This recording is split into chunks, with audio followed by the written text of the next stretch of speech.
Javier. So today we're doing your IEP Goal 1 and 2. And let's get started with Goal 1. Goal 1 is reading. And I'm going to read a story to you. Actually, I'm going to put a YouTube video on. And you would just have to follow along with your paper. So let's go ahead and get started.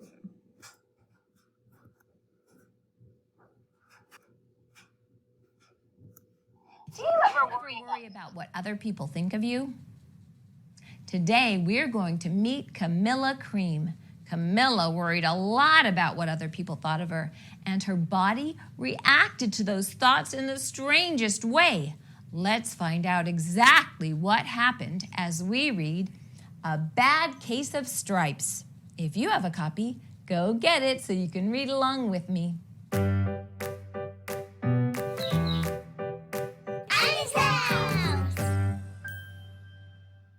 A Bad Case of Stripes by David Shannon. Camilla Cream loved lima beans, but she never ate them. All of her friends hated lima beans, and she wanted to fit in. Camilla was always worried about what other people thought of her. Today she was fretting even more than usual. It was the first day of school, and she couldn't decide what to wear. There were so many people to impress. She tried on 42 outfits, but none seemed quite right. She put on a pretty red dress and looked in the mirror. Then she screamed. Her mother ran into the room and she screamed too. "Oh my heavens!" she cried. "You're completely covered with stripes!" This was certainly true. Camilla was striped from head to toe. She looked like a rainbow. Mrs. Cream felt Camilla's forehead. "Do you feel all right?" she asked. "I feel fine," Camilla answered. "but just look at me." "You get back in bed this instant," her mother ordered. "You're not going to school today." Camilla was relieved. She didn't want to miss the first day of school. She was afraid of what the other kids would say, and she had no idea what to wear with those crazy stripes. That afternoon, Dr. Bumble came to examine Camilla. "Most extraordinary," he exclaimed. "I've never seen anything like it. Are you having any coughing, sneezing, runny nose, aches, pains, chills, hot flashes, dizziness, drowsiness, shortness of breath, or uncontrollable twitching?" "No," Camilla told him. "I feel fine." "Well then," Dr. Bumble said, turning to Mrs. Cream, "I don't see any reason why she shouldn't go to school tomorrow. Here's some ointment that should help clear up those stripes in a few days. If it doesn't, you know where to reach me." And off he went. The next day was a disaster. Everyone at school laughed at Camilla. They called her Camilla Crayon and Night of the Living Lollipop. She tried her best to act as if everything were normal, but when the class said the Pledge of Allegiance, her stripes turned red, white, and blue, and she broke out in stars. The other kids thought this was great. One yelled out, "Let's see some purple polka dots." Sure enough, Camilla turned all purple polka dotty. Someone else shouted, "Checkerboard!" And a pattern of squares covered her skin. Soon everyone was calling out different shapes and colors, and poor Camilla was changing faster than you can change channels on a TV. That night, Mr. Harms, the school principal, called. "I'm sorry, Mrs. Cream," he said. "I'm going to have to ask you to keep Camilla home from school. She's just too much of a distraction, and I've been getting calls from the other parents. They're afraid those stripes may be contagious." Camilla was so embarrassed. She couldn't believe that 2 days ago everyone liked her. Now, nobody wanted to be in the same room with her. Her father tried to make her feel better. "Is there anything I can get you, sweetheart?" he asked. "No, thank you," sighed Camilla. What she really wanted was a nice plate of lima beans, but she had been laughed at enough for one day. Well, yes, I see. Dr. Bumble mumbled when Mr. Cream phoned the next day. I think I'd better bring in the specialists. We'll be right over. About an hour later, Dr. Bumble arrived with 4 people in long white coats. He introduced them to the Creams. This is Dr. Grop, Dr. Sponge, Dr. Cricket, and Dr. Young.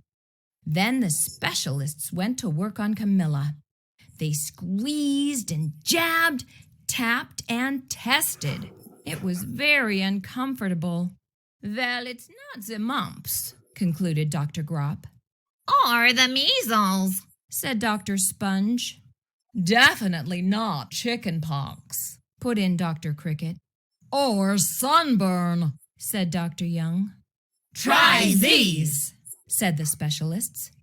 They each handed her a bottle filled with different colored pills. Take 1 of each before bed, said Dr. Grop. Then they filed out the front door, followed by Dr. Bumble. That night, Camilla took her medicine. It was awful. When she woke up the next morning, she did feel different, but when she got dressed, her clothes didn't fit right. She looked in the mirror, and there, staring back at her, was a giant multicolored pill with her face on it. Dr. Bumble rushed over as soon as Mrs. Cream called. But this time, instead of the specialists, he brought the experts. Dr. Gord and Mr. Mellon were the finest scientific minds in the land. Once again, Camilla was poked and prodded, looked at and listened to. The experts wrote down lots of numbers. Then they huddled together and whispered. Dr. Gord finally spoke. It might be a virus, he announced with authority. Suddenly, fuzzy little virus balls appeared all over Camilla. or possibly some form of bacteria, said Mr. Mellon. Out popped squiggly little bacteria tails. Or it could be a fungus, added Dr. Gord. Instantly, Camilla was covered with different colored fungus blotches. The experts looked at Camilla, then at each other. We need to go over these numbers again back at the lab, Dr. Gord explained. We'll call you when we know something. But the experts didn't have a clue, much less a cure. By now, the TV news had found out about Camilla. Reporters from every channel were outside her house telling the story of the bizarre case of the incredible changing kid. Soon, a huge crowd was camped out on the front lawn. The Creams were swamped with all kinds of remedies, from psychologists, allergists, herbalists, nutritionists, psychics, an old medicine man, a guru, and even a veterinarian.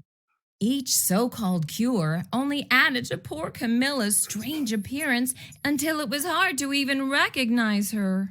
She sprouted roots and berries and crystals and feathers and a long furry tail. But nothing worked. One day, a woman who called herself an environmental therapist claimed she could cure Camilla. "Close your eyes," she said.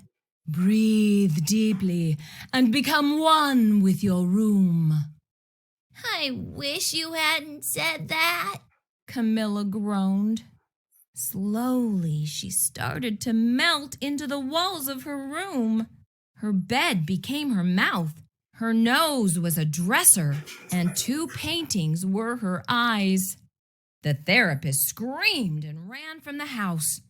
"What are we going to do?" cried Mrs. Cream. "It just keeps getting worse and worse." She began to sob. At that moment, Mr. Cream heard a quiet little knock at the front door. He opened it, and there stood an old woman who was just as plump and sweet as a strawberry. Excuse me, She said brightly. but I think I can help. She went into Camilla's room and looked around. My goodness, she said with a shake of her head. What we have here is a bad case of stripes. One of the worst I've ever seen.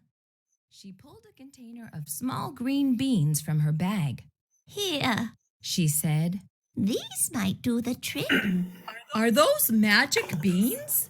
asked Mrs. Cream. Oh, my, no. Replied the kind old woman. There's no such thing. These are just plain old lima beans. I'll bet you'd like some, wouldn't you? She asked Camilla. Camilla wanted a big heaping plateful of lima beans more than just about anything, but she was still afraid to admit it. Yuck! She said, No one likes lima beans, especially me. Oh, dear. the old woman said sadly. I guess I was wrong about you. She put the beans back in her bag and started toward the door. Camilla watched the old woman walk away. Those beans would taste so good, and being laughed at for eating them was nothing compared to what she'd been going through. She finally couldn't stand it. Wait! She cried. The truth is, I really love lima beans. I thought so. The old woman said with a smile. She took a handful of beans and popped them into Camilla's mouth. Mmm, said Camilla. Suddenly, the branches, feathers, and squiggly tails began to disappear. Then the whole room swirled around. When it stopped, there stood Camilla, and everything was back to normal. I'm cured! She shouted. Yes, Said the old woman. I knew the real you was in there somewhere. She patted Camilla on the head. Then she went outside and vanished into the crowd. Afterward, Camilla wasn't quite the same. Some of the kids at school said she was weird, but she didn't care a bit. She ate all the lima beans she wanted, and she never even had a touch of stripes again. Wasn't it great that Camilla learned not to worry so much about... That was an awesome story, Javier.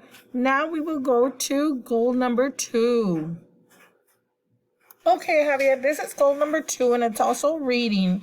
But here we're going to go over some 7 common objects, and you're going to be able to identify them. So let's go ahead and get started, and let me show you the 7 common objects we'll be working with. We have a ball here, a car, a kite, a knife, a bed, a saw, and a ring. So those are our common objects. What you're going to do in the first worksheet is I want you to draw lines to the object, the name of the object. So this is a ring. So ring is letter F. So you draw a line to the letter F. This one right here, this object here is what? A knife. Very good. So what you do is draw a line to letter A where it says knife. So you go ahead and draw your line. Awesome. Keep doing the rest for the next 5 objects. And once you're finished with this worksheet, that's the only thing you have for today. Go ahead and submit it to Teams or send it to me and I can submit it for you. So thank you, Javier. Let's go ahead and get started on the worksheet.